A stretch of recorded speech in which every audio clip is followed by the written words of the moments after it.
Summer holidays வந்தாச்சு, நம்ம GT Holidays வந்தாச்சு. GT Holidays, South India's #1 travel brand.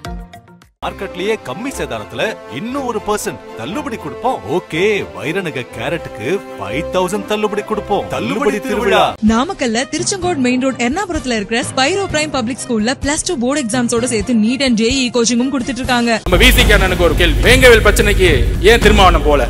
யாரு தடுத்து நிப்பாட்டினா? எந்த அதிகார சக்தி தடுத்து நிப்பாட்டினாங்க? ஒட்டுமொத்தமாக வைகோ அவர்களை கூட இருந்தே கட்சியை க்ளோஸ் பண்ணாங்களோ அதே மாதிரி விசிகே நீ க்ளோஸ் பண்ண வச்சிட்டு இருக்காங்க. தலைவர் புலி மாதிரி அமைதியா இருக்கும்போது திடீர்னு ஒரு ஆடு வந்து சம்பந்தமே இல்லாம நான் பொதுச்செயல சொல்ல, அண்ணே கொஞ்சம் கண்ட்ரோல் பண்ணுங்கண்ணே, போதுண்ணே விட்டுருங்கண்ணே, பாவண்ணே, எவ்வளவுதான் பிரியாணி போடுவீங்க, போதும்.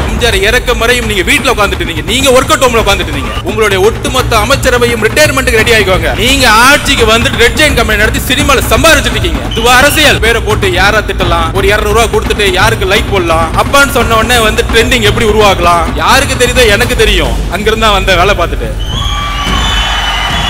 இன்றைக்கு வரைக்கும் அறிவாளத்துல நீங்க பெரியார் போட்டோ வச்சது இல்ல, இன்றைக்கு அறிவாளத்துல அம்பேத்கர் சிலை நீங்க வச்சது இல்ல. நீங்க சமூக நீதி பத்தி பேசிட்டு இருக்கீங்க. இவர்கள் எப்படின்னா பாயசம் சொல்லக்கூடாதுன்னு நாசிசம்னு சொல்லணும், அப்பதான் கொஞ்சம் புரியும். ஸ்ட்ரைட்டா ஹிஸ்டரி புரிய வைக்கும். எல்லாம் க்ளோஸ். தமிழக மக்கள் மறந்துடுவாங்க. நம்ம 1000 ரூபாய் கொடுத்துட்டா போதும், ரூன்னு போட்டுட்டாங்க. பட்ஜெட் வந்து சிறந்து விளங்கிருச்சு. 5 லட்சம் கோடி லோனு, எல்லா லோனையும் மறைச்சாச்சு. ஆனா வளர்ந்துருச்சு. மக்கள் பயணத்தில் வரும் பொழுது பேரதிர்வுகளை ஏற்படுத்தும். ஃபிளைட் மிஸ் ஆயிடும். என்ன போராட்டம் இதெல்லாம்? நீங்க என்ன பார்த்து போராட்டம் தெரியுமா? வெயிட் பண்ணுங்க, இன்னும் 2 மாசம் போராட்டம்னா என்ன காமிக்கிறோம். உண்மையான போராட்டத்தை எங்கள் தலைவர் தமிழகத்திற்கு அண்ணாவை காமிப்பார். இது ஆயிருச்சு, அப்படி ஆயிருச்சு, அடுத்த நாள் போலீஸ் கம்ப்ளைண்ட்.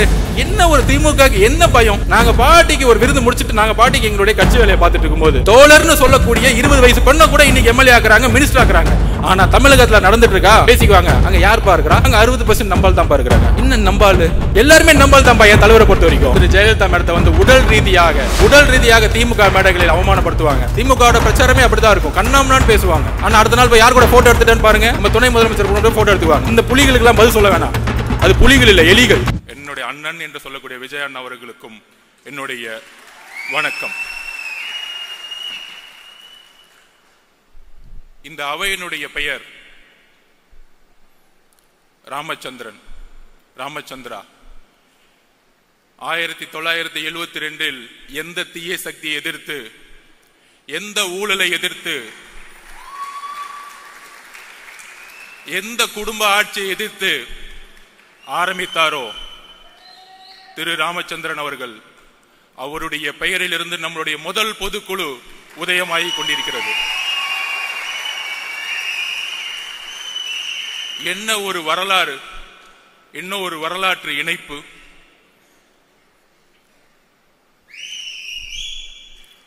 என்ன விமர்சனம்? ஒர்க் அவுட் ஹோம் பண்றாங்க. கட்சியுடைய உட்கட்டமைப்பு எந்த அளவிற்கு இந்த 2 மாதங்களில் தலைவர் அவர்களுடைய மேற்பார்வையில், இங்க இருக்கக்கூடிய எல்லாருடைய மாநில நிர்வாகிகளுடைய பார்வையில் சுமார் 2,75,000 பொறுப்பாளர்களை நியமித்து, ஒவ்வொரு நியமமும் தலைவருடைய அனுமதியுடன் நியமித்து, 70,000 பூத் கமிட்டியில் 50,000 பூத் கமிட்டியுடைய வெரிபிகேஷனை முடித்து, ஒவ்வொரு நொடியும் கட்சியினுடைய உட்கட்டமைப்பில் தலைவர்களுடைய பங்கெடுப்பு அபரிமிதமானது. உட்கட்டமைப்போடு நாம் தேர்தல் போருக்கு தயாராகி கொண்டிருக்கிறோம். நீங்க சொல்ற மாதிரி ஒர்க் அவுட் ஹோம் இல்ல, உங்களெல்லாம் ரிட்டையர்மெண்ட் கொடுக்கறதுக்கு தான் ரெடி ஆயிட்டு இருக்கோம். உங்களுடைய 70 வருஷ அரசியல், உங்களுடைய ஒட்டுமொத்த மன்னராட்சி, குடும்ப ஆட்சி, 40 வருஷமா வேட்பாளர்னா இந்த அமைச்சர் பெரிய ஆளு, இந்த அமைச்சர் நிறைய செல்வாக்கு, நிறைய காசு வச்சிருக்கார், இந்த ஊழல் அரசியல் அமைச்சர்களையும் ஊழல் குடும்பத்தையும் தூக்கி எறிவதற்காக கட்சியுடைய உட்கட்டமைப்பை அமைதியாக பொறுமையாக உருவாக்கி கொண்டிருக்கிறார். கூடிய விரைவில் பொதுச் செயலாளர் அவர்கள் அறிவிப்பார்கள். கட்சியுடைய உட்டமைப்பு தமிழகமே எதிர்பார்க்கக்கூடிய ஒரு மிகப்பெரிய அதிர்வலையை உருவாக்கக்கூடிய ஒரு மாநாடை நடக்கும் பொழுது கட்சியுடைய உட்கமைப்பு எந்த அளவிற்கு 70 வருட கட்சிகளுக்கு நாம் ஒரு பெரிய சேலஞ்சா இருக்க போறோங்கிறத பதிவு செய்ய கடமைப்பட்டிருக்கிறோம். இதுக்கு நடுவில் எப்ப நம்மளுடைய போராட்டம் தொடர்ந்தாலும் மாநில அரசுடைய ஜனநாயகத்துக்கு எதிரான போராட்டமாக இருந்தாலும் ஒன்றிய அரசினுடைய தமிழர்களுக்கு எதிரான கொள்கைகளாக இருந்தாலும் போராடும் பொழுது ஒரு நெரேட்டிவை செட் பண்ணிட்டு இருக்காங்க. ஒரு கருத்தை உருவாக்கிட்டே இருப்பாங்க. அதை நான் இங்க பதிவு பண்ண நினைக்கிறேன். அண்ணா யூனிவர்சிட்டியில் ஒரு மிகப்பெரிய பாலியல் பிரச்சனை உருவானது. இன்றைக்கு இருந்த ஆளும் கட்சி அதை மூடி மறைக்க பார்த்தாங்க. நம்மளுடைய தலைவர் ஸ்டேட்மெண்ட் வந்த பிறகுதான் தமிழகம் முழுவதும் எங்கே சார் என்கின்ற குரல் ஒலித்தது. ஒவ்வொரு பிரச்சனைக்கும் ஒவ்வொரு வினாடியும் குரல் கொடுக்கக்கூடிய இயக்கம். அப்படி குரல் கொடுத்துட்டு நம்மளுடைய ஒரே குறிக்கோள், நம்மளுடைய மாநாட்டில் தலைவர் அவர்களும் ஒட்டுமொத்த கட்சியும் ஒரு ஒரு அஜெண்டாவை ஃபிக்ஸ் பண்ணார். நம்மளுடைய ஒரே அரசியல் எதிரி திமுக, ஊழல், குடும்ப ஆட்சி, அதோடு சேர்ந்து கொள்கை எதிரி பிஜேபி, தமிழர்களுக்கு எதிரான கொள்கைகளை உருவாக்கக்கூடிய அரசை நாம் எப்பொழுதும் எதிர்ப்போம். இந்த டைரக்ஷன்ல நம்ம கரெக்டா போயிட்டு இருக்கும் பொழுது இந்த புலி அமைதியா தூங்கிட்டு இருக்கும்போது திடீர்னு ஒரு ஆடு என்ன பார்க்க மாட்டீங்களா, என்னையும் பார்க்க மாட்டீங்களா அப்படின்னு என்ன நெரேட்டிவ் செட் பண்றாங்கன்னா, திமுக கூட்டணியை உருவாக்கிட்டோம், எதிர்கட்சிகளை எப்படி செட் பண்றது, எவ்வளவு பெரிய நெரேட்டிவ் தெரியுங்களா? இதுதான் மத்தியில் ஆளும் பிஜேபி செஞ்சுட்டு இருக்கு மற்ற மாநிலங்களில். ஆனா இங்க எப்படி செய்யறாங்கன்னா, அதாவது போன 2ஆம் ஆண்டுக்கு பிரசாந்த் கிஷோர் வந்தார். ஒரு நண்பரா ஒரு ஆலோசனை சொல்லலாம். ஏன் வந்தாரு?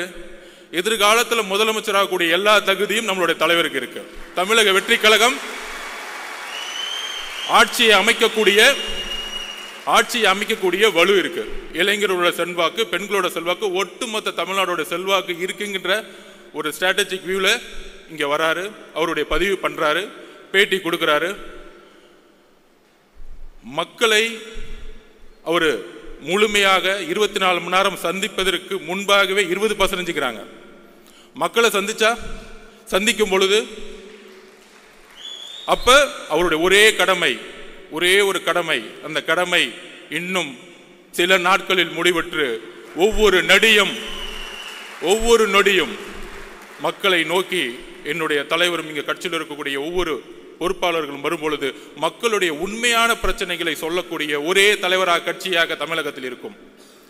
இப்படி நம்மளுடைய பயணம் போயிட்டு இருக்கும் பொழுது நம்ம ஏதோ பிரசாந்த் கிஷோர் அவர்கள் கூட்டிட்டு வந்தவொடனே ஒரு பெரிய டிஎம்கே நமக்கு எதிராக ஒரு கட்டமைப்பு உருவாக்குனாங்க, பீகார் ஹிந்தின்னு. இப்ப திமுக என்ன பண்ணிருக்காங்கன்னா, ஒரு பெரிய நிறுவனம் இருக்கு பெண்ணுன்னு சொல்லிட்டு தன்னுடைய மருமகனை வச்சு நடத்திட்டு இருக்காங்க. அதோட சேர்ந்து ஐபேக் அப்படி ஒரு நிறுவனத்தோட சைன் போட்டிருக்காங்க. ரிஷி அவர்கள் யூபியிலேருந்து வந்தவர், முழுக்க பிஜேபிக்காக ஒர்க் பண்ணவர். அதுக்கப்புறம் ராபின் சர்மா மகாராஷ்டிராவில் காங்கிரஸுக்கு எதிராக ஒர்க் பண்ணவர். அதுக்கப்புறம் திரு சுனில் அவர்கள். ஏன்னா இவங்க பேர்லாம் ஏன் சொல்றேன்னா, பிகேவை பத்தி என்னெல்லாம் பேசினாங்களோ இந்த மீடியாவில் பதில் கொடுக்கணும்ல, எங்களுக்கும் அரசியல் தெரியும்ல. 70 வருஷம் கட்சியை நடத்துறவங்க 3 ஸ்ட்ராட்டஜிஸ் அக்ரிமெண்ட் போட்டு என்ன செட் பண்ணிட்டு இருக்காங்கன்னா, எதிர்கட்சிகள் எப்படிலாம் உடைக்கணும், எதிர்கட்சியில் இருக்கிற தலைவர்கள் சுத்தி இருக்க எல்லா தலைவர்களும் எப்படி விலைக்கு வாங்கணும், அப்புறம் எப்படி தமிழக வெற்றி கழகத்தை எதிர்த்து நம்மளுடைய குரலை உடைக்கணும், பல பொய் பிரச்சாரங்களை எப்படி உருவாக்கணும். நமக்குள்ள பல பொய் பிரச்சனைகளா இருக்கும், நிறைய பொய் பிரச்சாரங்களை உருவாக்குவாங்க. அப்படி செட் பண்ணப்பட்டவர் தான் திரு. அதாவது டெல்லியில மோடி உட்கார்ந்துட்டு மற்ற ஸ்டேட்ல செட் பண்ணிட்டு இருக்காரு, இங்க திமுக செட் பண்ணிட்டாங்க. அதுதான் புரியல. நல்லா பாருங்க எப்படி டைவர்ட் பண்ணுவாருன்னு பாருங்க. அதான் நான் சொன்னேன், எங்க தலைவர் புலி மாதிரி அமைதியா இருக்கும்போது திடீர்னு ஒரு ஆடு சம்பந்தமே இல்லாம எங்களுடைய குறிக்கோள் ஒட்டுமொத்த திமுகவை நாங்க கேள்வி கேட்டு மக்களுடைய பிரச்சனையில் குரல் கொடுக்கிறதுக்கு நாங்க பிரச்சாரத்தை உருவாக்கிட்டு இருக்கோம். சம்பந்தமே இல்லாம எங்க தலைவரை பார்த்து அது ஒரு தொழில், என்னுடைய தொழில், பெண்ணை கேவலமாக பேசக்கூடிய ஒரு தலைவரை பிஜேபி வச்சிருக்கும் போதே முடிவாயிருச்சு அந்த கட்சி எந்த அளவுக்கு இருக்குது. அக்கா தமிழிசை சவுந்தரராஜன், வானதி அக்காக்கெல்லாம் தெரியும் இந்த தலைவரை பத்தி. எந்த அளவிற்கு திமுகவிற்காக நம்ம அண்ணா யூனிவர்சிட்டி பிரச்சனையை கையில் எடுக்கும் பொழுது, மக்கள் எல்லாம் அந்த பிரச்சனை குரல் கொடுக்கும் பொழுது, எங்கே சார் அங்க பிரச்சனை கொடுக்கும் போது திடீர்னு சட்டையை கழட்டிட்டு சாட்டை அடிச்சுக்கிறது. என்ன அரசியல் பண்றீங்க? யாருக்காக இந்த அரசியல்? பாவம் மோடி அவர்கள் டெல்லியில் உட்காந்து நமக்காக ஒரு பையன் சாட்டையில் அடிச்சிட்டு இருக்கான், நமக்காக ஒரு பையன் கத்திக்கிட்டு இருக்கான், நமக்காக ஒரு பையன் வேலை செஞ்சுட்டு இருக்கான் நினைக்கும் போது அங்கதான் பிரச்சனை இருக்கு. இந்த ஸ்ட்ராட்டஜிஸ்லாம் வந்திருக்காங்களே அப்பயே கரெக்ட் பண்ணி முடிச்சுட்டாங்க பிஜேபியில். யார தலைவரே கரெக்ட் பண்ணிட்டாங்க. இனி வரும் காலங்களில் எங்கள் தலைவரையும் கட்சியும் தொட்டால் உங்களுடைய உண்மையை தூக்கி எறிவோம் மக்கள் மத்தியில். எழுதி கொள்ளுங்கள். எங்க மேல நீங்க எதுவும் சொல்ல முடியாது. நாங்க ஒன்னும் 10 வருஷம் ஆட்சியில இல்ல, ஊழல் பண்ணல, ஊழல் பண்ண பணத்தை போய் லண்டன்ல வச்சு கொண்டாடல. நாங்க தெளிவா இருக்கிறோம். ஏன் தலைவர் வருஷத்துக்கு 1000 கோடி ரூபாய் சம்பாதிக்கிறத விட்டுட்டு வராரு. நீங்க ஆட்சிக்கு வந்துட்டு ரெட் ஜெயின் கம்பெனி நடத்தி சினிமால சம்பாதிச்சுட்டு இருக்கீங்க. இதுவா அரசியல்? 2018 2021 ரெட் ஜெயின் கம்பெனியுடைய வருமானம் என்ன? 2021 ஆட்சி அமைத்த பிறகு ரெட் ஜெயின் கம்பெனியுடைய வருமானம் என்ன? அரசியல் அதிகாரத்தை வைத்து சம்பாதிக்கக்கூடிய எந்த செயலும் ஊழல் தான்.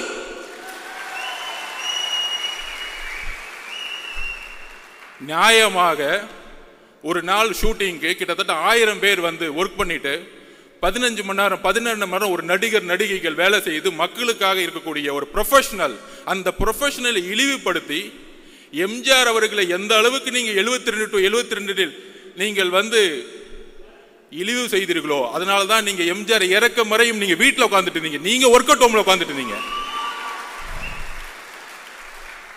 2 மாசம் பொறுமையா உட்கார்ந்து கட்சியோட உட்கட்டமைப்பை உருவாக்கிட்டு இருக்காரு. எதற்காக? ரிட்டையர்மெண்ட் கொடுக்கறதுக்காக. உங்களுடைய ஒட்டுமொத்த அமைச்சரவையும் ரிட்டையர்மெண்ட்டுக்கு ரெடி ஆகிக்கோங்க. போதும், உங்களுடைய அரசியல் போதும். பார்த்து பார்த்து பார்த்து பார்த்து என்ன இளைஞர்கள் கூட்டம் இருக்கும். ஆமா, பொதுக்குழு ஃபுல்லா இளைஞர் கூட்டம். 1949 அண்ணா உருவாக்கிய போது இளைஞர்கள் மட்டும்தான் கட்சியில் இருந்தாங்க. உங்களுடைய தந்தை கலைஞர் கருணாநிதி 42 வயசுல முதலமைச்சர் ஆனாரு. அவர் மட்டும் இளைஞர் இல்லையா? இளைஞர்கள் கூட்டம் இந்த 2026 புதிய முடிவு எடுக்கும். ஒட்டுமொத்த தமிழ்நாடு மாற்றங்களை உருவாக்கும். சோ திமுகவோட அஜெண்டா படி இன்னைக்கு பிஜேபியோட செட் பண்ணி முடிச்சிட்டாங்க. நீங்க திடீர்னு நாளைக்கு ஏன் திருப்பி திடீர்னு ஒரு பிரச்சாரம் வைக்கும் போது நம்ம போய் அவர் திட்ட வேணாம். அதாவது கட்சியை உட்டமைக்கும் போது நான் கேட்டேன், அதோடைய ஸ்ட்ரக்சரை கேட்கும் போது நான் சொன்னேன் பொதுச்செயலாளர்கிட்ட, அந்த ஐடி விங் எப்படி இருக்கும் அப்படின்னு கேட்டேன். இந்த பேசின உடனே உலகம் ஃபுல்லா ஐடி விங் இருக்கு. கட்சி நாடு இந்தியா மட்டும் இல்ல, உலகம் ஃபுல்லா ஐடி விங்க தலைவர் அவர்கள் உருவாக்கி வச்சிருக்கிறாரு. ஐடி விங்க போட்டு கொஞ்சம் கண்ட்ரோல் பண்றதுக்காக தான் ஐடி விங் இருக்கணுமே தவிர திமுக மாதிரி ஒரு 300 பேரை போட்டு யாரா திட்டலாம், ஒரு 200 ரூபா கொடுத்துட்டு யாருக்கு லைக் போடலாம், அப்பான்னு சொன்ன உடனே ட்ரெண்டிங் எப்படி உருவாக்கலாம், இந்த செட்டிங் வேலைலாம் எங்களுக்கு கிடையவே கிடையாது. சொன்ன அடுத்த செகண்ட் 2 நாள்ல கண்டென்ட்டும் கொடுக்க வேணாம், இதை செய்யுங்கன்னு சொல்ல வேணாம், அடுத்த செகண்ட் அவங்க எடுத்து போடுறாங்க டேட்டாவை. இத பாருங்க, நீங்க சொன்னதுக்கு இது பதில். நான் பொதுச்செயலாளர் சொல்ல, அண்ணே கொஞ்சம் கண்ட்ரோல் பண்ணுங்கண்ணே, போதுண்ணே விட்டுருங்கண்ணே, பாவண்ணே, எவ்வளவுதான் பிரியாணி போடுவீங்க, போதும். அதனால திரு அவர்களே, உங்களுடைய பிரதமர் மோடி அவர்களுக்கு உண்மையாக இருங்கள், உங்களுடைய தலைவர் அவர்களுக்கு உண்மையா இருக்கு. அதனாலதான் எந்த மீட்டிங்னாலும் கூப்பிடுறதே இல்லை, அடுத்த நாள் கூப்பிடுறாங்க மீட்டிங் கூப்பிட்டா. கட்சியோடைய தலைவரை மீட்டிங்ல வச்சுக்கிறது இல்லை. ஸோ உங்க கட்சிக்கு பூத் கமிட்டி மீட்டிங்ல இல்லை, அதுக்குள்ள ஏன் கட்சியை பார்த்து ஏன் தலைவரை பார்த்து என்ன ஒரு பெண்களை நோக்கிய விமர்சனம். எழுதி வைத்துக் கொள்ளுங்கள், பெண்களை நோக்கிய விமர்சனம் தூக்கி எறியப்படுவார்கள் தமிழக அரசியலில். எழுதி வைத்துக் கொள்ளுங்கள். இதுதான் லாஸ்டா உங்களுக்கு, இதுதான் பதில். எங்களுடைய தோழர்கள், ஏன்னா எங்களுடைய குறிக்கோள் ஆல்ரெடி தலைவர் ஃபிக்ஸ் பண்ணிட்டாரு, திமுக மத்தியில் ஆளும் பிஜேபி. எங்களுடைய குறிக்கோள் ரொம்ப ஸ்ட்ரைட்டா இருக்கு. சும்மா திடீர்னு திமுக செட் பண்ணி தாவேக்கள் குழப்பம், ஜாதி பிரச்சனை. இங்க எங்கப்பா ஜாதி இருக்கு? எங்களுக்குள்ள ஒரு ஜாதியும் கிடையாது.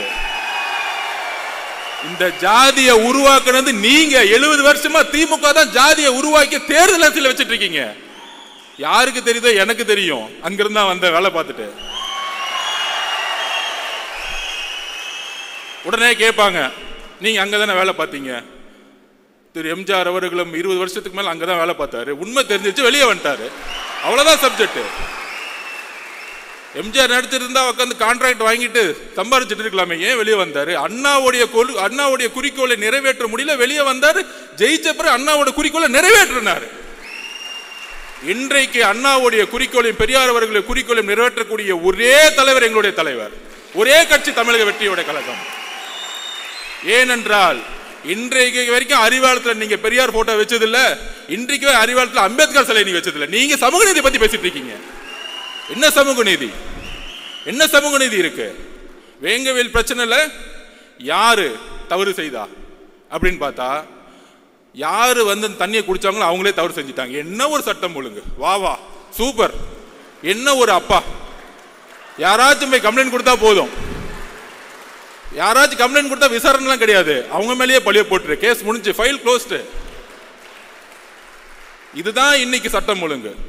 ஒரு பெண்ணு போய் பிரச்சனைன்னு சொல்லிட்டு அண்ணா குடிச்சா எஃப்ஐஆர் லீக் பண்ணிரு, அந்த பெண்ணை வந்து கேவலமா பேசட்டும் சமூகம். இதுதான் காவல்துறை. நம்ம காவல்துறையை திட்டுறோம், காவல்துறையெல்லாம் திட்டவே கூடாது. காவல்துறையை யார் கண்ட்ரோல் பண்ணிட்டு இருக்கா? நம்மளுடைய அப்பா ஹோம் மினிஸ்டர் தான். அப்பா வேற யாரு?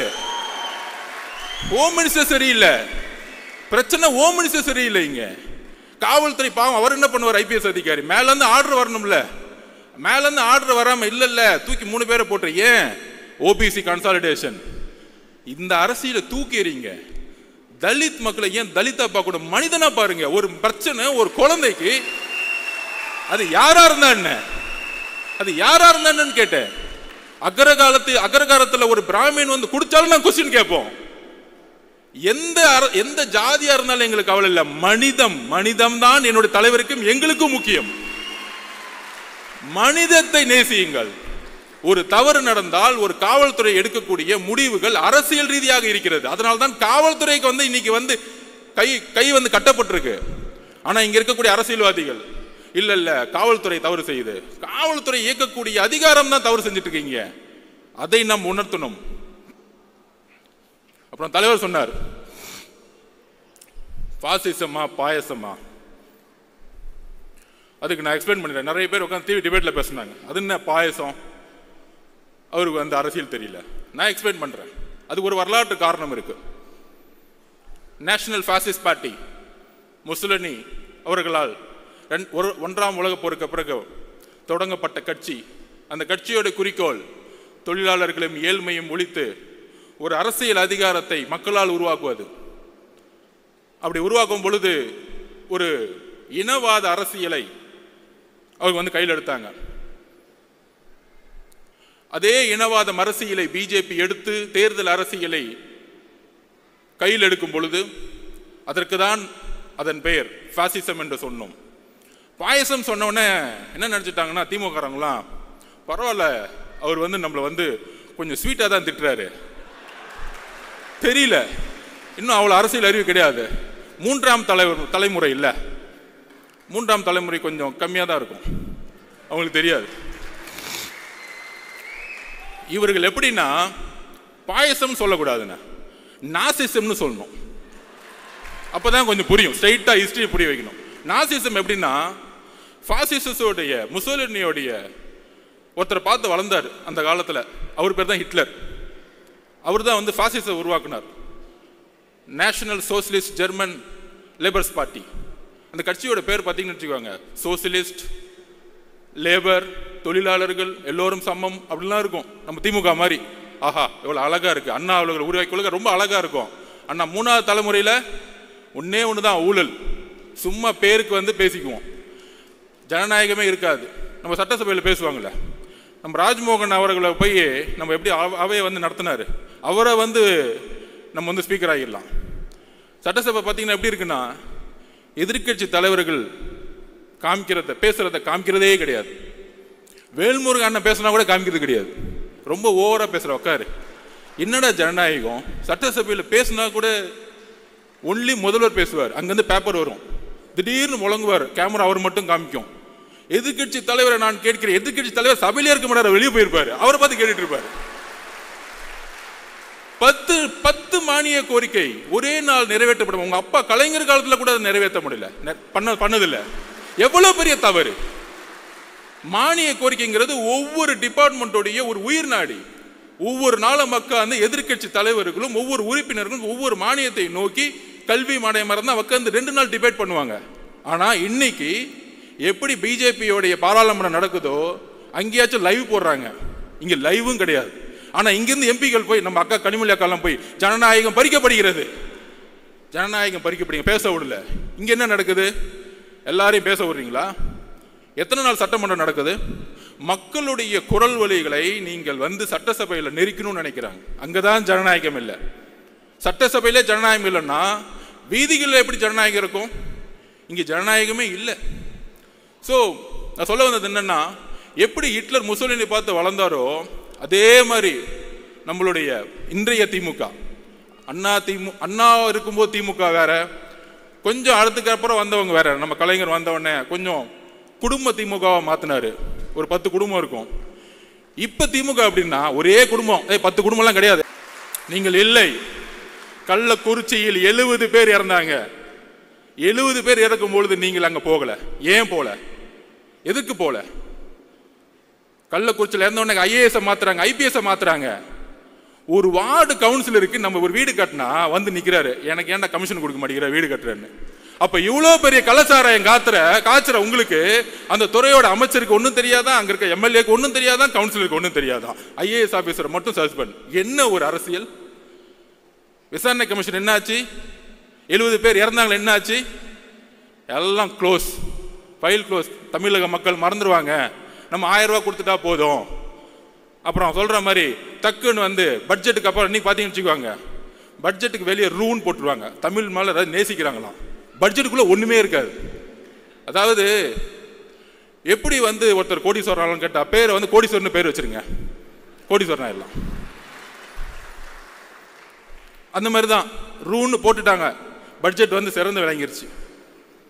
5 லட்சம் கோடி லோனு, எல்லா லோனையும் மறைச்சாச்சு, ஆனால் வளர்ந்துருச்சு. ஸோ இந்த மாதிரி பொய் மீடியா செட்டிங்ஸு, அப்புறம் யூடியூப்ல ஒரு 20 பேர் செட்டிங்ஸு, எங்கே பார்த்தாலும் நம்ம திறந்தோம்னா அப்படியே அவங்க மட்டும்தான் தெரியும். இல்லை நடுவில் நம்ம வந்து திடீர்னு டைவர்ட் பண்ணி விடுவார் நம்மளை திட்டின உடனே. ஆனால் இப்போ அவங்களுக்கு பயம் வந்துருச்சு. என்னப்பா நம்மளை கொஸ்டின் கேட்கறதுக்கெல்லாம் ஆளே கிடையாது, இத்தனை நாள் வரைக்கும் ஒருத்தர் வந்துட்டாரு, இவர் எப்படிப்பா அடக்கிறது? இவர் மக்கள் பயணத்தில் வரும் பொழுது பேரதிர்வுகளை ஏற்படுத்தும். அவர் கேட்கக்கூடிய ஒவ்வொரு கேள்வியும் மக்கள் மனசில் இருக்கக்கூடிய கேள்வி கேட்கக்கூடிய சிந்தனைகளா மாறும். இதை தான் பயப்படுறோம். அதனாலதான் தமிழக வெற்றி கழகத்தின் மீது கடுமையான எதிர்ப்புகளும், ஆளுங்கட்சி, எதிர்கட்சி, ஒன்றிய கட்சி, எல்லா கட்சி எதிரி. நீங்க யார் கூட சேர்ந்தாலும் சரி, சிங்கிளா மெஜாரிட்டியோட எங்களால் ஜெயிக்க முடியும். அதுக்கு சொல்லுவாங்க நிறைய அரசியல் புலிகள், தரவுகள் பார்த்தீங்கன்னா, இல்ல இவ்வளவு பர்சன்டேஜ் தான் இருக்கு, எவ்வளவு பர்சன்டேஜ் தான் இருக்கு அப்படிலாம் செட் பண்ணிட்டு டிஎம்கேக்கு ஃபேவரா வந்து எல்லாம் கிளீனா பேசிட்டு இருப்பாங்க. எந்த அளவுக்கு வந்து நடிப்புனா, கெட் அவுட் மோடின்னு ஒரு பிரச்சாரத்தை உருவாக்குவாங்க திமுக. எல்லா ஊடகவியலாருக்கும் நான் பதிவு பண்றேன். நமக்கு வந்து பார்த்தா தெரியும், நம்ம எல்லாம் ஒன்றிய அரசு பயங்கரமா திமுக தான் இருக்கு, தமிழ்நாட்டில் வந்து ஒன்றிய அரசை பிஜேபி எதிர்க்கக்கூடிய ஒரே கட்சி அப்படிங்கிற ஒரு பிரச்சாரத்தை தவிர இந்த 3 எலெக்ஷன் வேற எந்த அஜெண்டா அவங்களுக்கு கிடையாது. எலெக்ஷன்ல ஜெயிக்கிறதுக்கு மட்டும்தான் பிஜேபியை வந்து அவங்க வந்து எதிர்க்கக்கூடிய ஒரு விஷயம். கெட் அவுட் மோடின்னு இப்போ திடீர்னு ஒரு பிரச்சாரத்தை உருவாக்குவாங்க. ஆனா கெட் அவுட் மோடின்னு சொல்லும்போது மோடி ஊர்லயே இருக்க மாட்டார் தமிழ்நாட்டில். ஆனா மோடி வரும் பொழுது அப்பாவும் பையனும் போயிட்டு வெள்ளை கொடையை பிடிச்சிட்டு இருப்பாங்க அப்படி ஏர்போர்ட்ல. நான் சத்தியமா பார்த்தது இல்லை, மழை பெஞ்சா நம்ம கருப்பு கலர்ல தான் கொடையை பிடிச்சிருப்போம். ஸோ அந்த அளவிற்கு பிஜேபியோட மறைமுகமாக இப்ப அதிமுக போய் சேர்ந்தாங்க, விமர்சனம் வருது, மக்கள் முன்னாடி நிற்கிறாங்க, மக்கள் வந்து ஏற்றுக்கல, அதனால வந்து அதிமுக தோல்வி வருது, பிஜேபினால தோல்வி வருது. ஏன்னா முதல் நாளே முஸ்லீம், கிறிஸ்டியன்ஸ், நம்ம தலித் தோழர்களுடைய ஓட்டு 18% இழந்துருவாங்க. பிஜேபி கூட யார் சேர்ந்தாலும் இது எல்லோருக்கும் தெரிந்த அரசியல். அப்போ அட்லீஸ்ட் இந்த மக்கள் முன்னாடி நிற்கிறாங்க, தோல்வியை அக்செப்ட் பண்ணுறாங்க, அவங்க வந்து விமர்சனத்தை எதிர்கொள்கிறாங்க. ஆனால் மிகப்பெரிய ஆபத்து என்ன தெரியுமா? எதிர்க்கிற மாதிரி எதிர்த்துட்டு இங்கே வந்து நாடகம் பண்ணிட்டு இருக்காங்க பார்த்தீங்களா, இந்த அண்ணாமலை அவர்கள் கூடயே வச்சுக்கிட்டு. இதுதான் மிகப்பெரிய ஆபத்து. அதனால தான் நம்ம நாசிசம்னு சொல்கிறோம். முசோலினி, ஹிட்லர் 2 பேரும் சேர்ந்துக்கிட்டு ஒரு அரசியலை இங்கே உருவாக்கி கொண்டிருக்கிறார்கள். அந்த அரசியலை தமிழகத்தில் தூக்கி எறியக்கூடிய ஒரே கட்சியாகவும் தலைவராகவும் இருப்பதனால தான் நம்ம மேலே இவ்வளோ பெரிய விமர்சனங்கள் வருது, இவ்வளோ பெரிய விமர்சனங்கள் வருது. அதை நம்ம புரிஞ்சுக்கணும். ஏன்னா இங்கே இருக்க கட்சியில் இருக்கக்கூடிய ஒவ்வொரு நிர்வாகிகளும் அடுத்த 13 மாதங்கள் தேர்தல் பிரச்சாரத்தில் நாம் ஒன்று சேர போகிறோம். உங்களுக்கு கீழே இருக்கக்கூடிய 70,000 பூத் மெம்பர்ஸ் நீங்க தான். இந்த வேர்கள் தான் நம்மளை வந்து சென்ட் ஜார்ஜ் கோட்டையில் தலைவர் அவர்களை உட்கார வைக்க போகுது. இங்க இருக்கக்கூடிய ஒவ்வொரு நிர்வாகிகளும் கடுமையான போராட்டத்திற்கு நம்ம வந்து மனசு வச்சுக்கணும். கடுமையா, கண்டிப்பா எஃப்ஐஆர் போடுவாங்க, மிரட்டுவாங்க, போராட்டம் நடத்தினா அலோவ் பண்ண மாட்டாங்க. அதையும் மீறி இவங்க சொல்றாங்களே, இவர் வந்து களத்துக்கு வர மாட்டேங்கிறாரு, போராட்டம் பண்ண மாட்டேங்கிறாரு. என்ன போராட்டம் பண்ணிட்டு இருக்கீங்க? போராட்டம்னா என்ன பண்ணிட்டு இருக்கீங்க? கமிஷனர்கிட்ட பர்மிஷன் வாங்கி ஒரு இடத்துல போர்டு வச்சுக்கிட்டு 6 மணிக்கு மேல என்ன ஏன் விடலன்னு கேட்கறதா போராட்டம்? இதுவா போராட்டம்? என்ன போராட்டம் தமிழகம் கண்டது? முதலில் சட்ட சீர்திருத்தத்தை, அரசியலமைப்புடைய சட்ட சீர்திருத்தத்தை, ஃபர்ஸ்ட் அமெண்ட்மெண்ட்டை உருவாக்கியது தமிழ்நாடு. இத்தனைக்கும் அன்றைக்கு வந்த அண்ணா அவர்களும் பெரியார் அவர்களும் எந்த அரசியலிலும் முதலமைச்சராக கிடையாது, அதிகாரத்தில் கிடையாது. சமூக நீதிக்காக உருவாக்கிய தமிழ்நாடு. அதுதான் போராட்டம். ஜெயபிரகாஷ் நாராயணன் எமர்ஜென்சிக்கு எதிராக 1977 உருவாக்கினாரே மிகப்பெரிய மக்கள் போராட்டம். அதுதான் போராட்டம். பர்மிஷன் வாங்கி 6 மணிக்கு போர்டு வச்சுட்டு, அதுதான் தலைவர் சொன்னார். என்ன சார் போராட்டம் பண்றாங்க, நடிக்கிறாங்க எல்லாம். மக்கள் முன்னாடி, மீடியா முன்னாடி நின்றுட்டு போர்டை பிடிச்சிட்டு. அன்னைக்கு டீலிமிடேஷன் நடந்துட்டு இருந்துச்சு. நடந்துட்டு இருக்கும்போது அவர்கள் போராட்டம் பண்ணிட்டு இருக்காரு. எங்கன்னா வீட்டுக்கு வெளியே நின்றுக்கிட்டு. ஏன்னா ரோட்டுக்கு போனால் தூக்கிட்டு போயிடுவாங்க, ஃப்ளைட்டு மிஸ் ஆகிடும். என்ன போராட்டம் இதெல்லாம்? நீங்க என்ன பார்த்து போராட்டம் தெரியுமா? வெயிட் பண்ணுங்க, இன்னும் 2 மாசம் போராட்டம்னா என்னன்னு காமிக்கிறோம். உண்மையான போராட்டத்தை எங்கள் தலைவர் தமிழகத்திற்கு அண்ணாவுக்கு காமிப்பார், ஜெயபிரகாஷ் நாராயண வழியில் காமிப்பார். உண்மையான போராட்டம் என்ன? நாங்கள் உண்மையாக மக்களுக்காக போராட்டத்தை உருவாக்கி கொண்டிருக்கிறோம். நாங்கள் அதை தெளிவா இருக்கிறோம். நடிக்கணும்னு அவர் சொல்றதா எப்பயுமே நம்ம உண்மையா இருப்போம். ஒரே குறிக்கோள் தான், மக்கள்கிட்ட உண்மையா இருப்போம், சமநிலையா இருப்போம். அதை நிர்வாகக்கூடிய ஒரே கழகம் இன்றைக்கு. எல்லாம் காம்ப்ரமைஸே கிடையாது, எல்லா கட்சியும் காம்ப்ரமைஸ். ஒன்னு மணி, ஒன்னு ஊழல், ஒன்னு குடும்பம், சொல்றதுக்கு ஒண்ணுமே இல்லை. விமர்சிக்கவே வேணாம். இனிமேட்டு நம்மளுடைய உரிமை, நம்மளுடைய கடமையை நோக்கி நம்ம போவோம், மக்கள்கிட்ட போவோம். அதுக்கான போராட்ட களத்தை தலைவர் அவர்கள் கட்சியுடைய கட்டமைப்போடு உருவாக்கி கொண்டிருக்கிறார். அதை நாம் நம்புவோம். எல்லாரும் சொல்ற மாதிரி தலைவர்கிட்ட இன்னைக்கு வந்து ஒரு அதிகாரம் கொடுத்துட்டோம். கூட்டணி எதுவா இருந்தாலும் தலைவர் கையில் நம்ம அதிகாரத்தை கொடுத்துட்டோம். அவருக்கு தெரியும் மக்களோட வழியில் நல்ல முடிவு எடுப்பார். அந்த முடிவு 2026 மாற்றத்தை உருவாக்கும். நான் ஏன் பிஜேபியும் டிஎம்கேவும் ஒன்னு சொல்றேன்னா, இது கூட்டணி கட்சிகளுக்கு புரியணும். அதை நான் வந்து தரவுகளோட பதிவு பண்றேன். அது உதாரணம் சொல்லணும்ல. ஏதோ ஒரு குற்றச்சாட்டு பண்ணிட்டு நம்ம அப்படியே கிளம்பிட்டோம். எதா இருந்தாலும் ஃபேக்ட் இருக்கணும். தலைவர் சொல்லுவாரு ஃபேக்ட் இருக்கணும், தெளிவு இருக்கணும். அதுக்கு நான் பதிவு பண்றேன். 2014 ஜெயலலிதா மேடம் வந்து இந்தியா முழுவதும் பிஜேபியோட அலை இருந்துச்சு. ஆனா மேடம் ஜெயலலிதா ஒரு செட் பண்ணாங்க, மோதியா லேடியா தேர்ந்தெடுத்த தலைவி, தமிழகத்தினுடைய தலைவி. அதோடைய நெரேட்டிவ் தான் 19 திமுக கையில் எடுத்தாங்க. மதவாதத்திற்கு எதிரான அரசியல் அதை கையில் எடுத்தாங்க. கடுமையான ஒரு பிரச்சாரம் மூலம் மிகப்பெரிய வெற்றி. அந்த வெற்றி அப்ப திமுக ஒன்று சொன்னாங்க, திரு ராகுல் காந்தி அவர்கள் பிரதம மந்திரி வேட்பாளர், அவர்தான் எதிர்காலத்தில் இந்தியாவை வழிநடத்த முடியும். திமுக அதற்கு ஒரு மனதாக குரல் கொடுக்கிறோம். வெஸ்ட் பெங்காலையும் போய் சொன்னார். ஆனா ஜெயிச்சுட்டு வந்த பிறகு 2021 என்ன செட்டிங் நடந்துச்சு டெல்லியில? இந்தியா அலையன்ஸ் உருவாக்குனாங்க. நீங்க இப்ப யோசிச்சு பாருங்க. 2004 நான் ஸ்டூடெண்டா இருக்கும்போது கலைஞர் வந்து ஒரு கூட்டணியை உருவாக்குவார். சோனியா காந்தி மேடத்தை வச்சு ஒரு பெரிய அலைன்ஸ்ல தீவு தொடர் மீட்டிங் போட்டு ஜனநாயகத்துக்கு எதிரான குரலை உருவாக்கிறோம்னு சொல்லிட்டு ஃபர்ஸ்ட் மீட்டிங் தமிழ்நாடு தான் உருவாக்கும். இந்தியாவுடைய ஒட்டுமொத்த கூட்டணியும் யாங்கிருந்து உருவாங்கன்னா தமிழ்நாட்டில இருந்து உருவாக்குவாங்க. பிரதம மந்திரி தேர்ந்தெடுக்கக்கூடிய வலிமையை தமிழ்நாட்டில இருந்து உருவாக்குவாங்க. அப்படி உருவாக்கும் பொழுது 2021 அப்புறம் அவர் வழியில் வந்தேன்னு சொல்றவங்க 2021 அப்புறம் அமைதியாயிட்டாங்க. அதாவது இங்கிருந்து கத்திட்டு இருப்பாங்க, நாங்கள் பிஜேபி எதிர்க்கிறோம், மதவாதத்தை எதிர்க்கிறோம், மோடி எதிர்க்கிறோம். ஏன்? ஓட் பேங்காக. இப்படி எதிர்த்தா முஸ்லிம் தோழர்களும் கிறிஸ்துவ தோழர்களும் தலித் தோழர்களும் ஓட்டு போட்டுருவாங்க. இங்க தான் ஒரு பொய் இருக்குன்னு நான் சொல்றேன். நீங்க என்ன நரேட்டிவ் செட் பண்ண, அந்த நரேட்டிவ் நான் உடைக்கிறேன். ஏன் உடைக்கிறோம் அப்படின்னா 21 அப்புறம் தமிழகத்தில் விசிகே ஒரு இந்தியா அலைன்ஸ் மீட்டிங்கை திருச்சி நடத்தினாங்க, வெல்லும் ஜனநாயகம்னு. ஏன் திமுக தலைமையில இந்தியாவோட அலைன்ஸ் மீட்டிங்கை தைரியமா பிஜேபிக்கு எதிராக நீங்க நடத்தல? பதில் சொல்லுங்க. இன்னைக்கு ஏன் ராகுல் காந்தி அவர்கள் பிரதம மந்திரி வேட்பாளரா நீங்க சொல்லல? இதற்கும் பதில் இருக்காது. இதுதான் நடிப்பு. சோ மேல நாங்க வந்து ராகுல் காந்திக்கு வந்து பிரதம மந்திரி வேட்பாளரா நாங்க சொல்ல மாட்டோம். இங்க வந்து ஒரு எதிரியை உருவாக்குவாங்க பிஜேபி. கேமரா டெய்லியும் பாத்தீங்கன்னா சுத்தி இருக்கும், திமுக சுத்தி இருக்கும். திமுகவை எதிர்க்கக்கூடியவங்க யாரு? 5% இருக்கக்கூடிய பிஜேபி. இன்னொரு மித்த கட்சியெல்லாம் அமைதி பண்ணிட்டாங்க. அக்கா சொல்றாங்க 4% மேல தாண்டாது அப்படின்னு.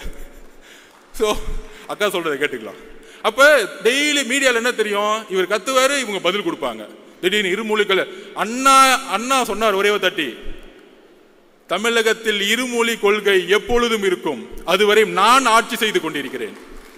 இதை நீங்க காப்பாத்தல, அண்ணா உருவாக்கிட்டாரு. டீலிமிட்டேஷன் புரோகிராம் கொண்டு வருவாங்க, உடனே பிஜேபி ஏத்து நிற்கும், ஆமான்னு சொல்ல இவங்க நிற்கும். இந்த அரசியலை நம்ம கண்ணு முன்னாடி மீடியா செட்டிங்கோட பார்க்கவே வச்சுட்டு இருக்காங்க. அப்ப என்ன நினைப்போம்? ஓகே, மதவாதத்தை எதிர்க்கிறதுக்கு இன்னைக்கு திமுக மட்டும்தான் இருக்கு. சோ மதவாதத்தை இருக்கக்கூடிய கூட்டணி கட்சிகள் இன்றைக்கு இருக்கக்கூடிய திமுக செய்யக்கூடிய ஊழல், அமைச்சர்கள் செய்யக்கூடிய ஊழல், குடும்பம் செய்யக்கூடிய ஊழல், பாலிசியோடைய ஃபெயிலியர்ஸ், தலித் மக்களுடைய எதிர்ப்பு, ஜாதி அரசியல், இதெல்லாம் ஓரமா வச்சுக்கிட்டு டெய்லியும் மீட்டிங்ல மதவாத அரசியலை நாங்கள் மதவாத அரசியல் தமிழகத்தில் நம்ம தூக்கி எறிஞ்சிட்டோம். 4 எலெக்ஷன் தோத்துட்டாங்க. வரக்கூடிய 2026 தேர்தல் உங்களுடைய ஊழல் ஆட்சியை எப்படி எம்ஜிஆர் அவர்கள் தீய சக்தியை தூக்கி எறிந்து ஊழலற்ற ஆட்சி உருவாக்கணும்னு நினைச்சாரோ அந்த குறிக்கோளை இன்றைக்கு கூட்டணி கட்சிகள் இழப்பதனால் என்ன பிரச்சனை வரும்னு சொல்லிடுறேன். மக்களுடைய அன்றாட பிரச்சனையை இழந்திருக்கக்கூடிய கட்சிகள் தன்னுடைய இருப்பிடத்தை இழக்கும் பொழுது இங்கு பிஜேபி வளரக்கூடிய சூழ்நிலையை திமுக உருவாக்கி கொண்டிருக்கிறது. அது ஒரே ஒரு உதாரணம் சொல்லிடுறேன்.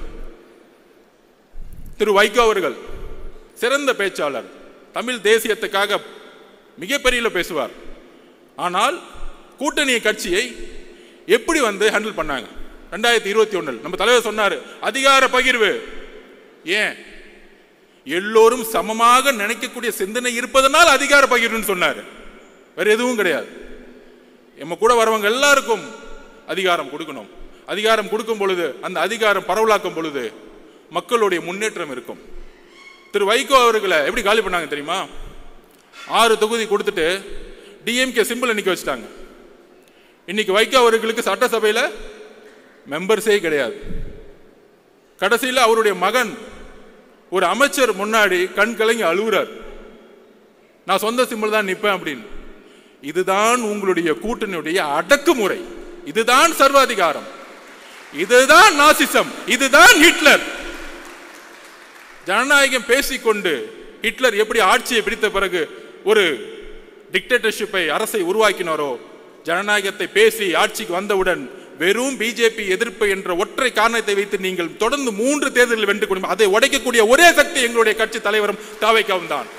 அதற்கான பயம்தான் எங்கள் மீது பல தரப்பட்ட விமர்சனங்கள்.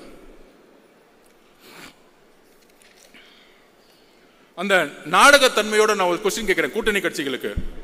தமிழகத்தினுடைய பிரச்சனைகளை ஏன் குரல் கொடுக்க கூட்டணி கட்சிகள் இன்று அமைதியாக இருக்கிறது? அமைதியாக இருக்கும் பொழுது மக்களுடைய உணர்வு எப்படி வெஸ்ட் பெங்கால்ல கம்யூனிஸ்ட் தோழர்கள் அமைதியாக இருக்கும் பொழுது எப்படி பிஜேபி 2ஆம் இடத்துக்கு வந்ததோ அதே போல திமுக பிஜேபி வளர்க்கிறதுக்கான எல்லா வேலைகளையும் செய்து கொண்டிருக்கிறது. டெல்லியில மேல செட்டிங் பண்ணிக்கிட்டு இங்க எதிர்க்கிற மாதிரி எதிர்க்கிறது. ஏன்னா அவங்களுக்கு முதலமைச்சர் ஆகணும், தான் பையனை உட்கார வைக்கணும், அவ்வளவுதான் அஜெண்டா, வேற ஒன்றும் கிடையாது. டீலிமிட்டேஷன் மீட்டிங் நடத்தினாங்களே, பாவம் முதலமைச்சர்கள்லாம் வந்துட்டாங்க. அண்ணா அக்கா வழிமொழிறாங்க, தம்பி பேசுறாரு, அப்பா பேசுறாரு. என்ன குடும்ப மீட்டிங்? பேசாம ஒரு பர்த்டே ஃபங்க்ஷன் வச்சிடலாமே. டீலிமிட்டேஷன் மீட்டிங்கா இல்ல பிறந்த நாள் விழாவாது? ஸோ அந்த அளவிற்கு அரசியலை எந்த அளவிற்கு மக்கள் முன்னாடியும் தன்னுடைய மீடியாவுடைய பலத்தினாலும் நாங்கள் தான் ஒரு டிக்டேட்டர்ஷிப், நாங்கள் தான் ஜனநாயகவாதிகள் சொல்லக்கூடிய ஒரு போலி ஜனநாயகவாதிகள், தன்னுடைய ஊழலை மறைப்பதற்கான போலி ஜனநாயகவாதிகள். எப்படி நான் காங்கிரஸை பார்த்து கேட்டனோ, ஏன் 2024 ராகுல் காந்தி அவர்களை பிரதம மந்திரியாக நீங்கள் முன்னிலைப்படுத்தவில்லை? தமிழக காங்கிரஸ் தொண்டர்கள் இதை யோசிக்க வேண்டும். மேல இருக்கிற 1-2 பேரை செட் பண்ணிட்டு அதுவல்ல காங்கிரஸ். தமிழக காங்கிரஸ் உடைய தொண்டர்களுடைய உணர்வு காமராஜ் ஆட்சியை உருவாக்க வேண்டும். இதை ஏன் செய்யவில்லை? காங்கிரஸ் தொண்டர்கள் இதை கேள்வி கேட்க வேண்டும். அதற்கப்புறம் நம்ம சிபிஐ, சிபிஎம், கம்யூனிஸ்ட் தோழர்கள் என்ன ஒரு அடக்குமுறை. சாம்சங் தொழிலாளர்கள் போராட்டம், அண்ணா சவுந்தரராஜன் அரெஸ்ட் பண்றாங்க. யாரு? கூட்டணி கட்சியில் இருக்கக்கூடிய ஒரு தோழரை அரெஸ்ட் பண்றாங்க. டாஸ்மார்க்ல பூட்டு போடும்போது எஃப்ஐஆர் போடுறாங்க. ஆனா கேட்கறது இல்லை. அதுதான் சிபிஐ தோழர்களிடம் நான் கேட்கிறேன், கம்யூனிஸ்ட் தோழர்களிடம் கேட்கிறேன், ஏன் நீங்கள் குரல் கொடுக்க மாட்டேங்கிறீர்கள்? எதற்காக கேட்டா பிஜேபி வந்துடும். பிஜேபியை மக்கள் தொடை தெரிந்து விட்டார்கள். அதை நாம் நம்புவோம், அதை நாம் நம்புவோம். மக்களுக்கான உண்மையான அதிகாரத்தை உருவாக்கக்கூடிய அரசியலை உருவாக்குவோம். நாங்க ஏன் உங்களை விமர்சிக்க மாட்டேங்கிறோம்னா, நீங்க 40 வருஷமா மக்களுக்காக போராடி போராடி தியாகம் பண்ண தலைவர்கள் நாங்க வந்து உங்களுக்காக பேசிட்டு இருக்கோம். எங்களுடைய எதிர்ப்பு ஊழல்வாதிகளுக்காக. இதுக்காக கூட்டணிக்காக அர்ஜுன் பேசுறாரு. நோ, பிஜேபி உள்ள விடாம இருக்குன்னா விசிகே இருக்கணும், கம்யூனிஸ்ட் இருக்கணும், காங்கிரஸ் இருக்கணும். நாங்கள் உண்மையாக முழக்கமிடுகிறோம். அரஸ்ட் பண்ணிட்டு ஜனநாயகத்தை குரலை உடைச்சிட்டு அதுல அமைச்சரை மீட்டிங்ல அமைச்சர் பேசுறாரு. தஞ்சாவூர்ல தான் இருக்கிறார் இண்டஸ்ட்ரி, அவர் ஒரு பண்ணையாரு. 10 மணி நேரம் மீட்டிங் போகுது. மீடியால பேசுறது பாருங்க, எவ்வளவு பெரிய அவமானம் கூட்டணி கட்சிகளுக்கு. 10 மணி நேரம் மீட்டிங் பேசுறாரு. மீட்டிங் முடிச்சுட்டு வெளியே வந்த உடனே அந்த அமைச்சர் சொல்றாரு, நாங்க 10 மணி நேரம் பேசிட்டு இருக்கோம், இவங்க எதுக்காக வந்து பேசிட்டே இருக்காங்கன்னு தெரியல. டேய் அறிவு கட்டவங்களே, அவங்க என்ன கேட்கிறாங்க? தொழிற்சங்கம் உருவாக்க வேண்டும். ஏன் உருவாக்கணும்? தமிழகத்தில் 53% சர்வீஸ் இண்டஸ்ட்ரி, சேவைத்துறை, 34% உற்பத்தி துறை, 13% வேளாண்மை துறை. 3 துறைகளும் லேபர்ஸ் டிபார்ட்மெண்டா மாறி இருக்கு. ஒட்டுமொத்தமாக தொழிலாளர்கள் நிறைந்த தமிழ்நாடாக இன்னைக்கு மாறி இருக்கு. அப்ப தொழிலாளர்களுக்கான சட்டத்தை யார் உருவாக்குவா? புதுசா பாண்டட் லேபர் சிஸ்டத்துல வந்து 3000 8000 சம்பளத்துக்கு நீங்க வேலைக்கு அனுப்புறது ஒரு பெரிய விஷயமா? அப்படியே பொருளாதாரத்தை உருவாக்க முடியும்? அப்ப கம்யூனிஸ்ட் தோழர்கள் போராடுறாங்க. இந்திய அரசியல் சாசனத்தோடைய உரிமை தொழிற்சங்கத்தை உருவாக்க வேண்டும். தலைவரிடம் கோரிக்கை வைக்கிறேன், இனி நாம் தொழிற்சங்கத்தை தமிழகம் முழுவதும் உருவாக்குவோம். உங்களுடைய பெயருக்காக, நம்மளுடைய கட்சிக்காக தொழிற்சங்கத்தை மிகப்பெரிய உருவாக்குவோம். அந்த தொழிலாளர்களுக்காக போராடக்கூடிய ஒரே இயக்கம் தமிழக வெற்றி கழகமாக மாறும் கூடிய விரைவில். நீங்கள் குரல் கொடுக்கவில்லை என்றால் தமிழக வெற்றி கழகம் இருக்கிறது. தோழர்களே, நாங்கள் உண்மையோடு உங்களோடு பயணிக்க கொள்கை அடிப்படையில் தேர்தல் அரசியல் கூட்டணி இதெல்லாம் தூக்கி போடுங்க. முதல்ல மக்களுடைய பிரச்சனையை பத்தி மெதுவா பேசிட்டே இருப்போம். தேர்தல் அரசியல் 2 மாசத்துக்கு முன்னாடி வச்சுக்கலாம். அந்த பிரச்சனையை பேசக்கூடிய தலைவரையும் மக்களையும் தான் மக்கள் தேர்ந்தெடுப்பார்கள். எழுதி வைத்துக் கொள்ளுங்கள். அடுத்தது நம்ம மனிதநேய மக்கள் கட்சி ஜவஹர் அண்ணன் ஆட்சி வரதுக்கு முன்னாடி கோயம்புத்தூர் இருக்க முஸ்லிம்கள் விடுவிக்கப்படுவார்கள் மனித நேயத்தின் அடிப்படையில். ஆட்சி வந்த பிறகு சுப்ரீம் கோர்ட்ல அவங்கெல்லாம் வெளியே விட்டா சமூக நல்லிணத்துக்கு பிரச்சனை ஏற்படுத்திடும். யார் பண்றது? தமிழக அரசு. அதுக்கு அடுத்த வாரமே திமுக மேடையில் திமுக உறுதி கொடுத்த மாதிரி முஸ்லிம் தோழர்களை வெளியே அமைச்சிருவோம். என்ன ஒரு நடிப்பு, என்ன ஒரு முரண்! இந்த முரண்களை ஏன் இன்னும் கொஸ்டின் கேட்காம இருக்கிறோம்? நம்ம இந்த முரண்களை நம்ம கேள்வி எழுப்பணும். தோழர்கள் இங்க இருக்கக்கூடிய ஒவ்வொரு மாவட்டத்திலும் போது நம்மளுடைய முஸ்லீம் தோழர்களை பார்க்கும் பொழுது கேள்வி கேட்கணும். நம்ம இப்தார் விருது நடத்துறோம், தலைவர் வந்துட்டார், உடனே திமுக இருந்து நமக்கு தெரியும் யார் யார் வச்சுலாம் திட்டுவாங்கன்னு. திட்டுனா தைரியமா திட்டுங்க, அதனால பின்னாடி வந்து திட்டுறது 10 பேரை வச்சுக்கிட்டு அந்த பயம் இருக்கட்டும் எங்க தலைவரை பார்த்து. அவ்வளவுதான் சொல்லுவேன் நான். ஏற்கனவே ஒருத்தர் திட்டு, ஏற்கனவே நம்ம தலைவரை திட்டி 2 நாள் நல்லா வாங்கி கட்டிக்கிட்டாரு. தம்ம எங்க உலகம் முழுச போனை திறந்தா போனை பார்க்கும் போதுதான் திட்டிட்டு இருக்காங்க, அவரை போனை பார்க்கவே முடியல. இதுதான் எங்களுடைய ஐடிவிங்க. நீங்க ஐடிவிங்க உருவாக்கிங்க, உலகம் முழுச ஆல்ரெடி உருவாகி கிடக்கு. அப்ப எந்த அளவிற்கு ஒரு இப்தார் விருந்துல ஒரு நாள் 4 மணிலிருந்து நம்மளுடைய முஸ்லிம் தோழர்கள் மாதிரியே நோன்பு இருந்து தலைவர் வந்து அதோடைய முறைப்படி அவர்களுடைய ஒரு நோம்பில் பங்கெடுத்துக்குன்னு வரும் பொழுது அடுத்து முடிஞ்சான விமர்சனம், இது ஆயிருச்சு அப்படி ஆயிருச்சு, அடுத்த நாள் போலீஸ் கம்ப்ளைண்ட். என்ன ஒரு திமுக என்ன பயம்? நாங்க பாட்டிக்கு ஒரு விருது முடிச்சுட்டு நாங்க பாட்டிக்கு எங்களுடைய கட்சி வேலையை பார்த்துட்டு இருக்கும்போது அப்ப நான் ஒரு கொஸ்டின் கேட்கிறேன். நீங்க முஸ்லிம்களுக்கு தோழர்கள்னா 1999 திரு கலைஞர் அவர்கள் பிஜேபி தலைமையிலான கூட்டணியை பங்கெடுத்தார்.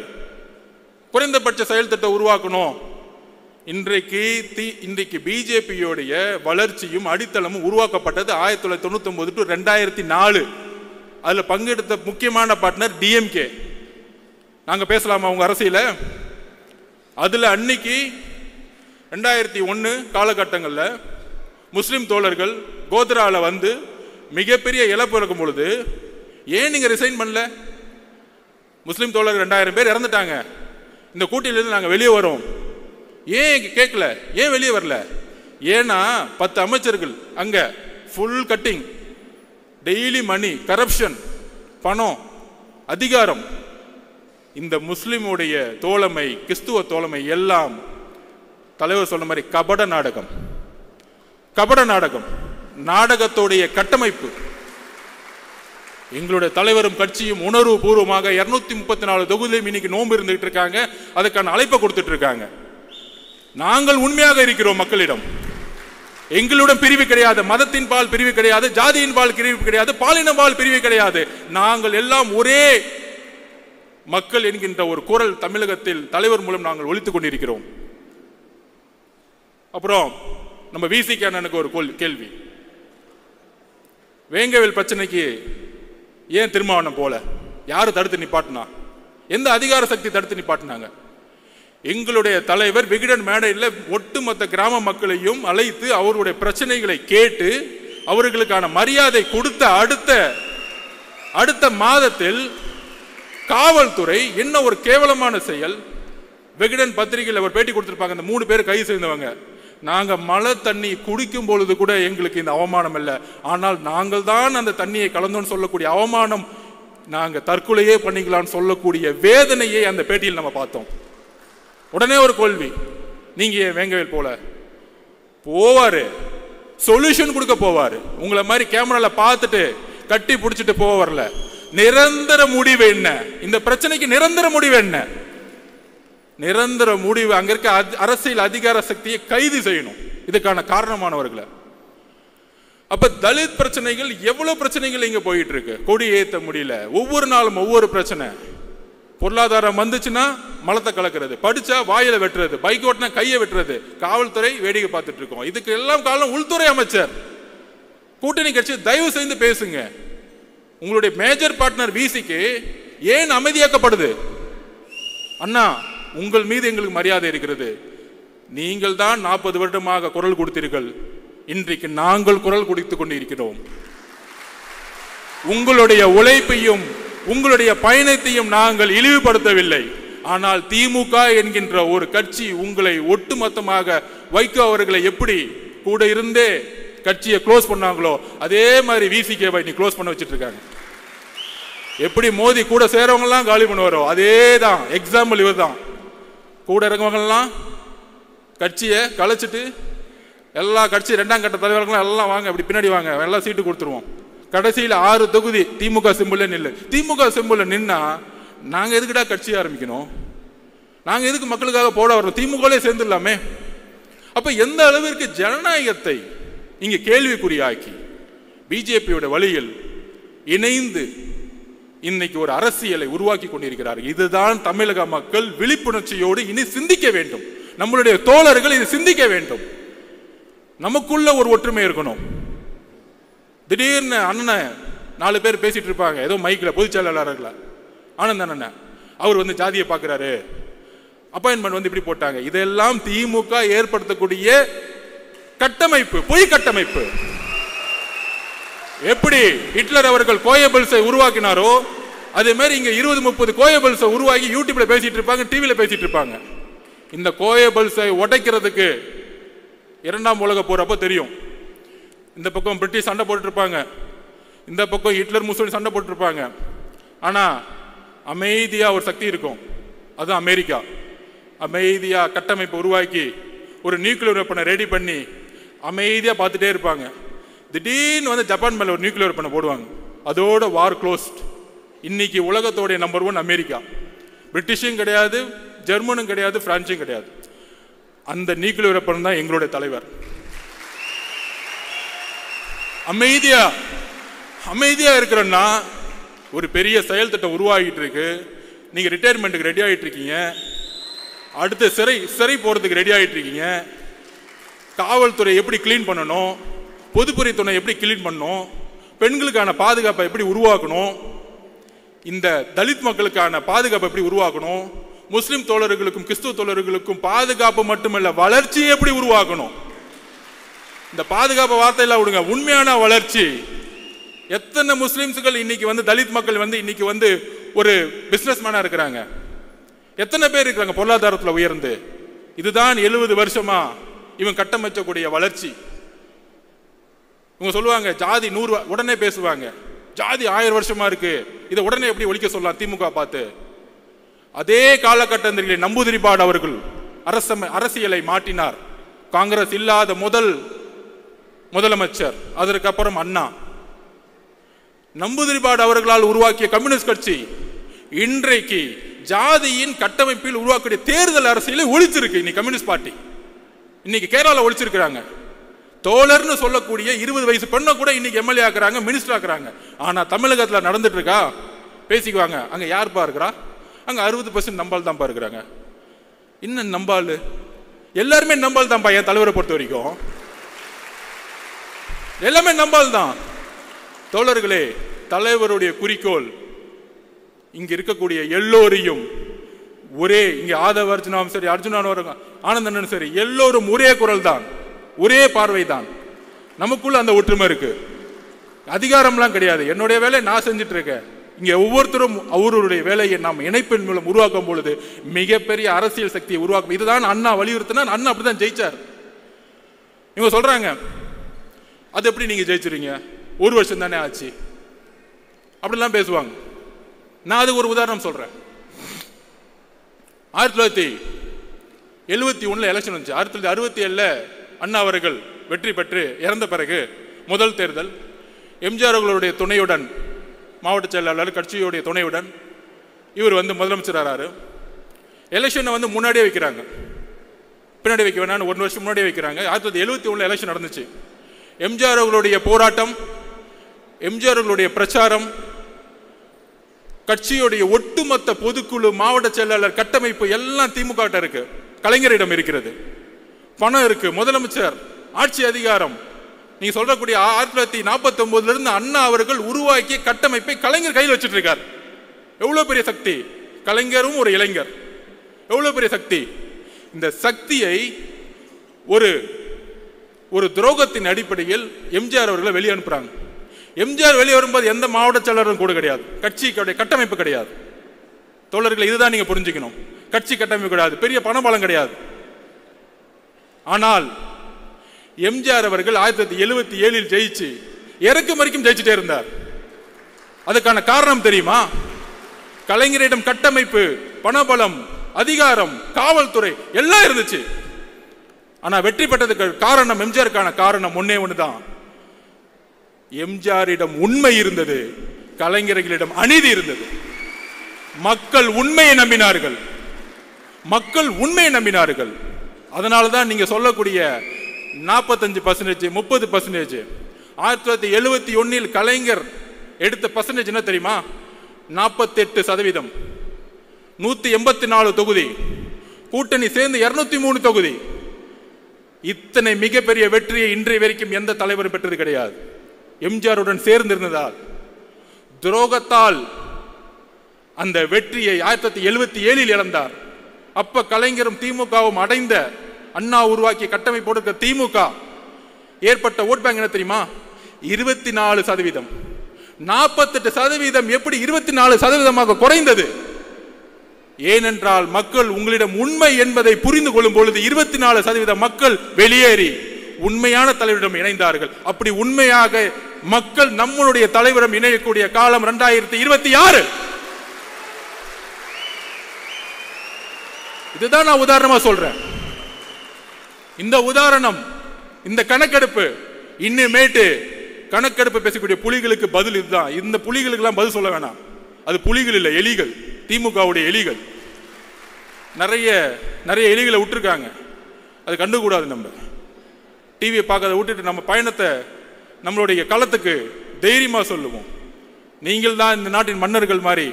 நாம் வெற்றி பெறும் பொழுது மன்னர் குடும்பம் அகற்றப்பட்டு நாம் மன்னர்களாக உருவாக்கக்கூடிய தலைவரை நாம் உருவாக்கி இருக்கிறோம். அதே மாதிரி அடுத்த ஒரு விஷயம், நம்ம எல்லாம் மனசை உடைக்கிறதுக்கு இதெல்லாம் பேசிக்குவாங்க. இல்ல பெரிய கூட்டணி திமுக, மக்களுடைய பிரச்சனைகளை தினமும் பேசாத எந்த கூட்டணியும் எவ்வளவு பெரிய தோல்வி அடைங்கிறதுக்கு ஒரு உதாரணம் சொல்றேன். 2011 தேர்தல், 2011 தேர்தலில் ஒரு விமர்சனம் ஜெயலலிதா அம்மாவை பார்த்து, தூங்கிட்டு இருக்காங்க, உடம்பு சரியில்லை, கட்சியில் இருக்கவங்களாம் வெளியே போயிட்டாங்க, கட்சி கட்டமைப்பு போயிருச்சு. அப்ப எழுதி வச்சுக்கோங்க, திமுக 30%, கலைஞர் என்ன நினைச்சாரு? திமுக 30%, காங்கிரஸ் சேர்த்துக்கிட்டா 10%, 40%, PMK 8%, 48%, VCK 3-4%, எல்லாரையும் சேர்த்து 55%. 2011 200 தொகுதி ஜெயிச்சிருவோம்னு ரிப்போர்ட் கொடுத்தாங்க. இதே மாதிரி தான் இப்ப சொல்லிக்கிறாங்களே 200 தொகுதியை ஜெயிச்சிருவோம். அப்ப அவங்க அப்பா 2011 சொல்லிக்கிட்டாரு 200 தொகுதியில் ஜெயிச்சிருவோம் அப்படின்னு. மக்கள் 2 மாசம் தான் பிரச்சாரம். அதான் சொன்ன, தேர்தல் அரசியல் நம்ம லாஸ்ட் 2 மாசம் பார்த்துக்கலாம். 2 மாசம் தான் பிரச்சாரம். ஜெயலலிதா அம்மானால 203 தொகுதியில் ஜெயிச்சு எதிர்கட்சி தலைவர் கூட ஆகல. நீங்க இதுதான் அரசியல், இதுதான் மக்கள். பெரிய கூட்டணி கூட இருக்கிற கால்குலேஷன் இதெல்லாம் மக்கள் முன்ன எடுபடாது. நீங்கள் மக்களிடம் உண்மையாக இருக்கிறீர்களா? இந்த கூட்டணி மக்களிடம் உண்மையாக இருக்கிறதா? அந்த தேர்தல் 2011 காங்கிரஸ், அதே காங்கிரஸ் 8% வாங்கினாங்க, PMK அதே % வாங்கினாங்க. ஆனா திமுக 22% போயிட்டாங்க. திமுகனால கூட்டணி கட்சிகளே தோத்துட்டாங்க. கூட்டணி கட்சிகள் நல்ல கட்சிகள் தான், அவங்க ஊழல் பண்ணல, பிரச்சாரம் வாழ்க்கை புதுசா போராடிட்டு இருப்பாங்க. கம்யூனிஸ்ட் தோழர்கள், VCK தோழர்கள் போராடிட்டு இருப்பாங்க, நல்ல தலைவர்கள். ஆனால் தேர்தல் அரசியலில் முடிவுகள் தவறாகும் பொழுது, மக்களுக்கான போராட்டம் உண்மையாக இல்லாத பொழுது, மக்கள் திமுகவை நிராகரிக்கும் பொழுது கூட இருக்கக்கூடிய ஒவ்வொருத்தரையும் நிராகரித்து தூக்கி எறிஞ்சிருவாங்க. நான் உங்களுக்காக சேர்த்து பேசிக்கிட்டு இருக்கோம், கூட்டணி கட்சிக்காக சேர்த்து பேசிட்டு இருக்கோம். ஆனால் கூட்டணிலாம் பேசிக்க வேணாம், மக்களுக்கான உண்மையான போராட்டத்தை உருவாக்குவோம். அதுதான் இப்ப இல்ல, அதுதான் பிரச்சனை. எல்லாரும் அமைதியா இருக்கிறாங்க, பேசினா நடவடிக்கை எடுத்துருவாங்க, கேஸ் போட்டுருவாங்க, மிரட்டுவாங்க. உளவியல் ரீதியா நம்ம சிதைக்கிறது. உளவியல் ரீதியா எம்ஜிஆர் எப்படி உளவியல் ரீதியா சிதைச்சாங்க? அவங்க மேல, அவங்க தொண்டர்கள் மேல கேஸா போடுவாங்க. நாம் எதற்கும் தயாராக இருக்க வேண்டும் அடுத்த 12 மாதங்கள். இதுதான் நம்மளுடைய இன்னைக்கு ஒருங்கிணைந்த முடிவாக இருக்க வேண்டும். நம்மளுடைய தலைவர்களுக்காக மட்டுமல்ல, நம்மளுடைய மக்களுக்காக, இந்த மண்ணின் மீது உண்மையான நேசமும் பாசமும் தமிழக வெற்றி கழகத்துக்கு மட்டும்தான் இருக்கு. அதற்கான வலிமை இருக்கு. இங்க சொல்லுவாங்களே, இப்ப அண்ணன் வந்து சொன்னாரு, மாவட்ட செயலாளர் அண்ணன், நான் ஒரு ஆட்டோ டிரைவர், என்ன மாவட்ட செயலர் ஆகிட்டார். இதுதான் தமிழக வெற்றி கழகம், இதுதான் தமிழக வெற்றி கழகம். இதுதான் அண்ணா 1949 உருவாக்கினார். சாமானியன் அரசியலுக்கு வர வேண்டும், பண்ணையார்களை தூக்கி எறியணும். எந்த சாமானியர்கள் அன்னைக்கு உருவானங்களோ இன்னைக்கு எல்லாம் பண்ணையார மாறிட்டான். அன்னைக்கு லாஸ்ட் டைம் அண்ணா சொன்ன மாதிரி 30 வருஷத்துல ஊழல், விவசாயம் போராட்டம் பண்ணா திரு அருள் அவர்களை குண்டாஸ் போடுறது. இதே திரு அருள் அவர்கள் திமுக ஆட்சியில போராடினாரு திமுகவோட. ஆனா வந்தவன அந்த அமைச்சர், திருவண்ணாமலைக்கு அமைச்சர் குண்டாஸ் போட்டுறது. எவ்வளவு வேளாண்மைகளுக்கு எதிரான எவ்வளவு பெரிய கொடூரமான சட்டங்கள் இங்க உருவாக்கப்பட்டு இருக்கிறது. சோ நம்ம மீது, தலைவர் மீதும் எந்த அளவுக்கு இனி வரும் காலங்களில் அருவருக்கத்தக்க விமர்சனங்கள் வருங்கிறது எனக்கு இப்பையிலேருந்தே தெரிய வருது. ஆனால் அதற்கு ஒரே பதில், 1980 96 வரைக்கும் திரு ஜெயலலிதா மேடத்தை வந்து உடல் ரீதியாக திமுக மேடைகளில் அவமானப்படுத்துவாங்க. ரொம்ப கீழ்த்தரமான வார்த்தைகள். திமுக பிரச்சாரமே அப்படிதான் இருக்கும், கண்ணாமண்ணான்னு பேசுவாங்க. ஆனால் அடுத்த நாள் போய் யார் கூட போட்டோ எடுத்துட்டேன்னு பாருங்க, நம்ம துணை முதலமைச்சர் கூட போட்டோ எடுத்துக்குவாங்க, பேச வைப்பாங்க. ஆனால் அவர் அமைதியாக இருந்துக்குவார். அந்த மாதிரி அருவருக்கத்தக்க ஒரு விமர்சனங்கள் வரும் பொழுது ஜெயலலிதா மேடம் பதில் சொன்னாங்க, பொறுமையின் மூலம் பதில் சொன்னாங்க. 2014 234 தொகுதி தனியாக ஜெயிச்சு காமிச்சாங்க, தனியாக நின்று ஜெயிச்சு காமிச்சாங்க. ஸோ நம்மளுடைய தலைவர் அண்ணா எம்ஜிஆர் அவர்களுக்கு பிறகு ஒரு புதிய தலைமையை தமிழகம் எதிர்நோக்கி காத்து கொண்டிருக்கிறது. நமக்கான அரசியல் சூழ்நிலை உருவாக்கி கொண்டிருக்கிறது.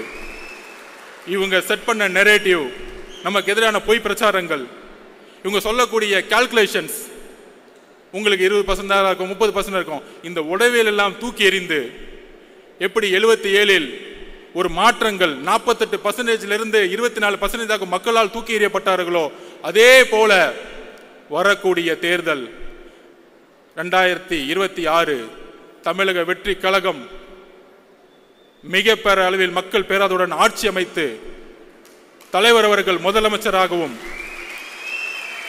நம்மளுடைய இணைந்து வரக்கூடிய கட்சிகள் ஆட்சி அதிகாரத்தில் சரிசமமான ஒரு புதிய அரசியலை உருவாக்கி அதற்கான பயண திட்டத்தை உருவாக்கி ஒரு புதிய வரலாறு உருவாக போகிறது. அந்த வரலாற்று நிகழ்வில் நாம் தான் இணைந்து உருவாக்க போகிறோம். இங்க இருக்கக்கூடிய ஒவ்வொரு தோழர்களும் தோழிகளும் இணைந்து அந்த வரலாற்றை உருவாக்குவோம். நன்றி, வணக்கம். நக்கீரன் டிவிக்கு சப்ஸ்கிரைப் செய்யுங்கள். உங்கள் ஆதரவே எங்கள் பலம். ஆசிரியர்களுக்கு நண்பனாகவும் மாணவர்களுக்கு ஆசானாகவும் திகழும் தேர்வு வழிகாட்டி. ஒவ்வொரு பாடத்திற்கும் அனுபவமிக்க ஆசிரியர்களின் துல்லியமான தெளிவான விடைகள். CNC இருக்கு, தேர்வு பயம் எதற்கு? இது தீரன் பப்ளிஷிங் ஹவுஸ் விற்பனை வெளியீடு.